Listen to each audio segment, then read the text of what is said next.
ആരാണ് യഥാർത്ഥ സുഹൃത്ത്? കൂടെയുള്ളവൻ്റെ സങ്കടവും വേദനയും അവൻ പറയാതെ തിരിച്ചറിയുന്നവനാണ് യഥാർത്ഥ സുഹൃത്ത്.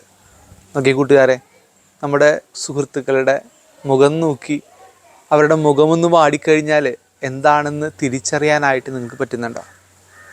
അങ്ങനെയാണെങ്കിൽ നമ്മളൊക്കെ നല്ല സുഹൃത്തുക്കളാണ്. അപരൻ്റെ വേദന തിരിച്ചറിയുന്നവനാണ് യഥാർത്ഥ സുഹൃത്ത്.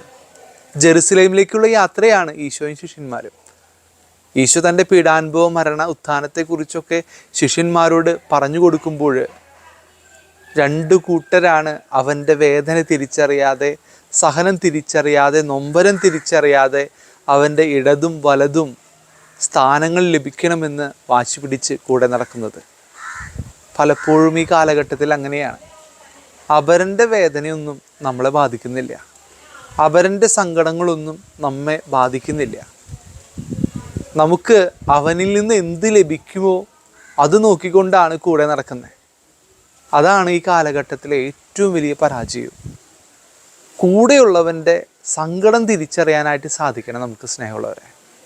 പലപ്പോഴും ഇന്ന് നമ്മുടെ സൗകര്യങ്ങളും ഇന്ന് നമ്മുടെ സന്തോഷമൊക്കെ തിരിച്ചറിയാൻ മാത്രമാണ് സുഹൃത്തുക്കൾ. അപരൻ്റെ സങ്കടവും നമ്മുടേതാക്കി മാറ്റണം. കഴിഞ്ഞ ദിവസം ഒരു പരസ്യം കണ്ടു. വളരെ മനോഹരമായിട്ടുള്ള പരസ്യമാണ്.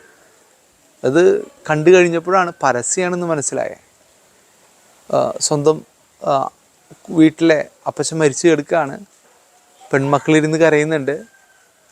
കരയുമ്പോഴാണ് രണ്ട് അമ്മമാർ പറയുന്നത്, മരുമകൾക്ക് അത്രത്തോളം വലിയ സങ്കടമൊന്നും ഉണ്ടാവില്ല. അപ്പം മരുമകൾ അത് കേൾക്കുന്നുണ്ട്. മരുമകൾ റൂമിലേക്ക് പോയിട്ട് തൊണ്ടവേദനയുടെ സ്ട്രെപ്സിൽ എടുത്ത് കഴിക്കുകയാണ്. പെട്ടെന്നുള്ള ആശ്വാസം. എന്നിട്ട് ഈ മരുമകൾ വന്നിരുന്ന് കരയുകയാണ്. നോക്കിയേ, സങ്കടങ്ങൾ തിരിച്ചറിയാൻ, യഥാർത്ഥ സങ്കടങ്ങൾ തിരിച്ചറിയാൻ സാധിക്കുമ്പോഴല്ലേ നമ്മുടെ ഉള്ളിലെ നന്മകൾക്ക്, നമ്മുടെ ഉള്ളിലെ ഉൾക്കാഴ്ചകൾക്ക് ഭംഗിയുണ്ടാവുള്ളൂ. എത്ര വലിയ സുഹൃത്താണെങ്കിലും അവൻ്റെ സന്തോഷങ്ങളിൽ മാത്രമല്ല സങ്കടങ്ങളിൽ ചേർന്നിരിക്കാൻ സാധിക്കണം.